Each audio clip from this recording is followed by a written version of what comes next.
Welcome in, everybody, to another episode of Knight of the Shield. I'm Jason Smith, a.k.a. The Knight, a.k.a. The Blind Jedi. Pick, choose, do what you need to do, but the first thing you need to do is hit that subscribe button and that notification bell so you can be updated every time I drop another episode or we go live. Either way, remember, this is brought to you by Independently Blind Studios, where I educate, advocate, motivate, and inspire those who are dealing with loss reach their best potentials. That's right. My specialty is sight loss. To all that don't know, I am legally blind, but we're here doing this thing, man. Representing the blind community to the fullest. There ain't nothing we can't do. And I'm proud of that. Just for the record. A lot to get into today as it pertains to our owner, Mark Davis, and the decision that he has to make. He's running out of time, y'all. The clock is ticking. And there's nothing saying that he gets to be the one to pick and choose who's a Raider. Let's not fool ourselves. It's not like the Raiders have the first pick and everybody else has to sit and wait. There's a lot of games being played. There's a lot of smoke and mirrors. It's not officially the 2024 season until the Super Bowl ends and what have you, but games are already being played because there's some big decisions that teams have to make, as there's a lot of job openings for head coach, GMs, etc. We covered last episode. Thank you to everybody who watched the last episode. I appreciate you. I got a fair amount of new subscribers. Thank you. Got a lot of good comments. I appreciate you. If you were hesitant, I hope that this video will help you hit that subscribe button. But with that said, let's go get ahead and get into the topic of the day. Max Crosby says, checkmate. Checkmate. And we're going to start with Max because Max is not even arguably, he is the best player on our roster. Hands down. And we got a few good ones, mind you. We got a few good ones. And I know that there's some beloved. I mean, don't look at it from a fan perspective either, okay? This is straight from the locker room perspective. There ain't nobody bigger in that locker room than Max. And I know a lot of you might say, nah, Knight, there's Devontae, there's Josh. Nah, man, it's Max. It's Max. It's Max and that defense. Did we watch the same games last year? Were we watching the same Raiders? Because it was Max, and it was that defense. And Max has been here long enough to know when something's working, let it work. The argument with Max right now is, as a player, should Max be laying down the gauntlet like this? Should Max be putting that ultimatum out there in the universe? And should Mark allow Max to make that kind of a statement and get away with it? In most situations, to be quite honest with you, no, probably not. You don't let players dictate how you run your football team. But I said, if you watch the last video where I talk about the Rooney Rule and all the smoke and mirrors that are happening and not to panic, I told you in that video, the locker room is set. The locker room is set. Ain't no coach, even a high-profile coach like Jim Harbaugh, just going to walk in here and change these guys' mind just because he's Jim Harbaugh. AP has already put his flag in the ground in that locker room. And yes, if Mark, the owner, the shot caller, the real shot caller, the only one that could truly make the decision, whatever he wants to do, decides to bring in another coach, Jim Harbaugh or alike, is not just going to be able to remove that flag easily. Most of the team is just going to sit there and suck it up. But there's going to be a few players that have been here for a while, particularly two, possibly three, who's being really quiet right now, and Devontae. But Josh ain't going to resign. And I get it. Josh is at a point in his career where we may be able to let him go and not regret it, or we may regret it. Who knows, right? But nevertheless, Josh, if you're on the Josh Jacobs bandwagon, he won't be back for sure. There won't be no opportunity there. So that's one. Two, Max. Max is now laying down the gauntlet saying, checkmate, Mark.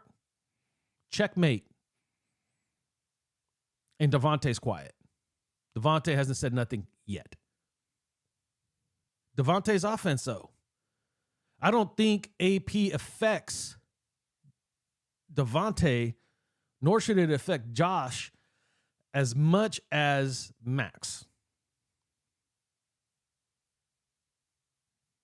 There could be an argument made that even a Jim Harbaugh would excite Devontae more because of the history, the pedigree that comes with Jim Harbaugh. But you cannot mistake the personality of this football team and their ability to rise to the occasion week in and week out, even in a loss. You look at how we played those 9 games with AP. A lot of things to question, right? 90% of it is offensive, period. That defense came out and performed week in and week out. Were they perfect? No. Did they play at an extremely high level? Yes. And I said in the last video, you got to give 90% of that to Patrick Graham. But when AP put in his personality into this whole football team, and when I say whole football team, I'm talking beyond the players. I'm talking beyond the roster. He implemented his personality to this coaching staff. It changed the culture and the dynamic on how the Raiders performed in practice and in games. How they took their week. How they were with each other. And I'm not saying there's not another head coach out there that cannot do the same, but when you already have a guy that was in-house and has implemented it, you do not get rid of him. That's the argument from the side who wants AP back. And by the way, if I hadn't made it clear in the last video, that's where my needle is.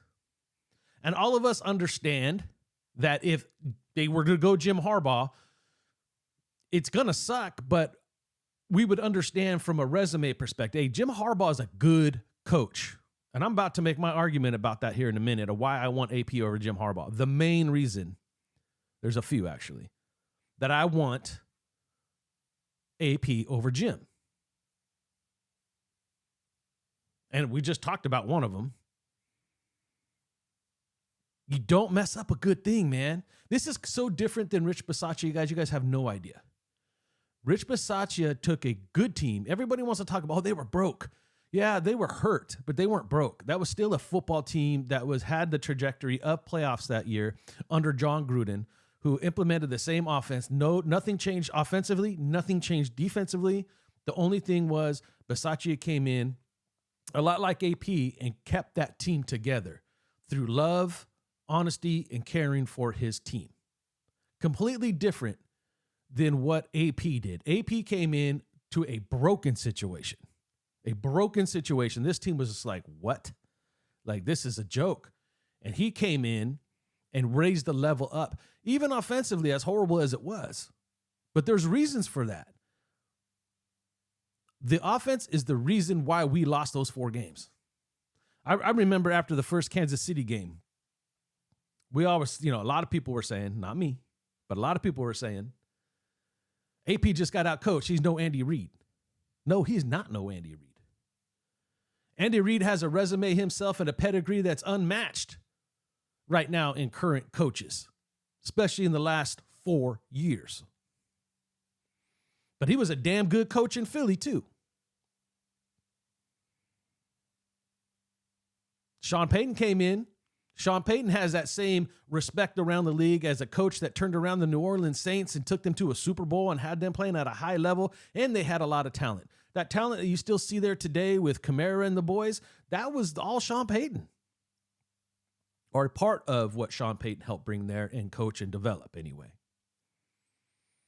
And even he couldn't get it done in year 1, but you saw the difference he made. That Denver team came on strong towards the end, and he decided to pull the plug.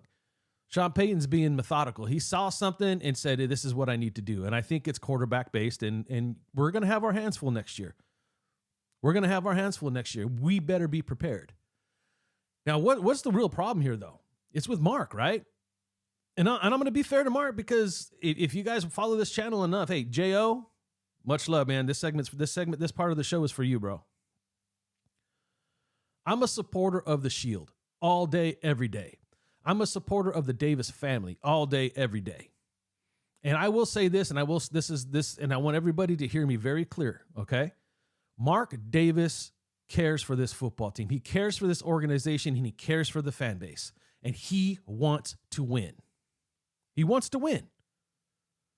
He wants to uphold the legacy of his father and this franchise. Now, as J.O. always states in the comments below, keep an eye out for J.O., right? He will tell you that the past 12 going on 13 years has been unacceptable. And Mark Davis is to blame. Is he? Yes, he is. Mark Davis will always be to blame because it is his team. It is his final decision. It doesn't matter who he brings in. And I respect Mark for taking the stand all the time and saying, I'm not my dad. I don't know football like that. Well, I ain't no Al Davis either, but I know football enough not to come on, make the right decision, Mark.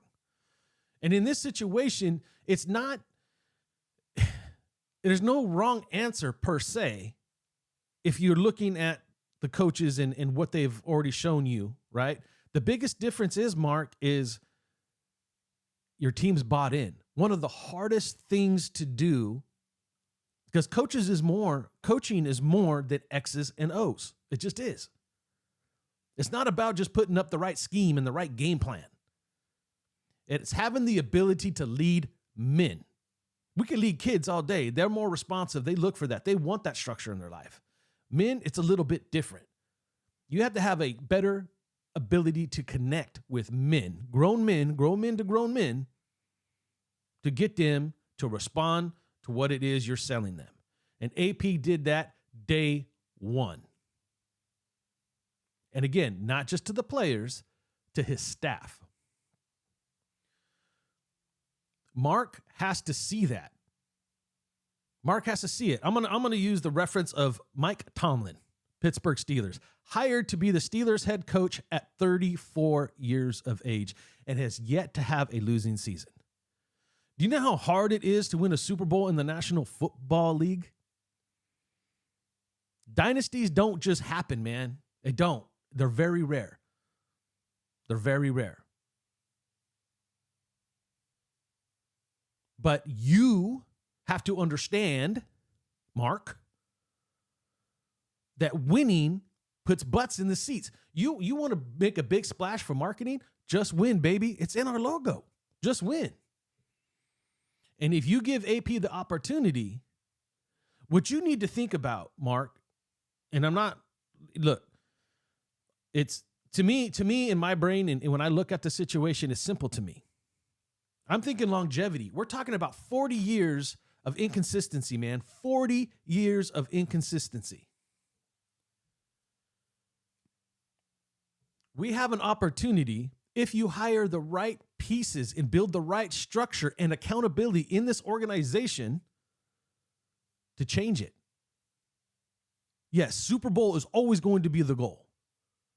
But let's just start about winning our division. Step one, win the division. Consistently get in the playoffs and position yourselves for opportunity to make it to that promised land and win one. And I know that's not brain science. It's a known fact across the league. Every team has that philosophy. Let's be real. And you're looking at a guy that, because his pedigree and his resume says he does it a lot, and I get it, that you could just plug and play, and that's what you're going to get. That's not guaranteed, Mark. It's not guaranteed, especially when you don't have the locker room. The man is 60, I think he's 61 years of age. Antonio Pierce is 38 years old. And he's off to the great start. So what do you do, Mark? And I believe this is what Mark's doing. By the way, I want to caveat right here, because I'm being hard on Mark right now, right? And rightfully so, because he has to finally get it right. And we can go through the history if you want. I don't want to spend that much time on this video going through the history of when Mark took over the team and the Reggie McKenzies and the Dennis Allens and the so on and so. We already know. It's inconsistent. It's exactly why Max Crosby said, checkmate. I ain't doing this no more. You got a guy here that makes us want to play and win for you. I want to continue that. The defense is the strength of this football team right now. Don't mess it up. And all you have to do is build structure in your organization and hire the right pieces. Think of it from an offensive perspective, but not from a head coach, but from a GM, somebody who understands talent, number one, primarily quarterbacks, have a clear picture of what type of offense is going to be displayed on this football field, and let them go out and find the right coordinator at the right price. I'm talking, you want to spend the money? Spend it in an offensive coordinator. Give Patrick Graham a raise, have him stay. Pay AP to go in there and lead this football team and implement your personality like you did last year and keep this thing moving. There's something to be said to that. We need structure. All these reports, right? Pete Carroll gone, Bill Belichick gone. They got rid of Vrabel. And one of the arguments that I heard of why this is happening is because defensive coaches don't understand offense and team wants offense. The league wants offense. And I get it. If you have a defensive-minded head coach, they tend to focus on the defense and they just want to run the football, manage the clock, and we'll take care of the rest. That doesn't have to be the case. And I think AP just wants to win. AP's shown that. He took a guy who's never called plays before and gave him a game plan, tried to give him the identity that he wanted him to portray and say, do it. Be more aggressive. Throw across the sticks. Remember the week that was in question? He came out and said, no, we need to be more aggressive. Came out the next week and we were more aggressive with the rookie quarterback. Don't judge the offense fully off what we saw in those 9 games, because that's the unfair part. There's a reason why our defense carried this football team. That's because it stayed intact and got a juice of steroids that pumped it up called AP. AP was the ejection they needed to get to the next level. And that's just going to continue. These guys are going to want to come back. The Jack Joneses, they're going to want to come back and play for AP. Hire AP and go out and find the right coordinator. That's the hardest part of this. It's not the head coach, in my opinion. It's the offensive coordinator. And you don't leave it fully up to AP. Let him, the DA, you got what you need, man. Listen and learn, and let's do this collectively and find the right answer offensively to push it forward. The biggest fear is not being an aggressive offense with some of the pieces that we have. There ain't no reason we can't be aggressive on both sides of the football. Change the narrative of what the league thinks, or what the fans even think. Just because you have a defensive coordinator, it doesn't always have to be about the defense. Balance. The really good teams have it. Baltimore, balanced football team. San Francisco, balanced football team. Dallas Cowboys, balanced football team. Philadelphia Eagles, balanced football team. Green Bay Packers, balanced. Some better than others. Not all of it's the same across the board, but all of these teams are talented. Detroit Lions, balanced football team. They're playing offense and they're playing defense. Is there going to be a team that comes in and is all defense and cause you a problem and maybe even knocks you out? Yes. But you have better chances if you have balance. My opinion.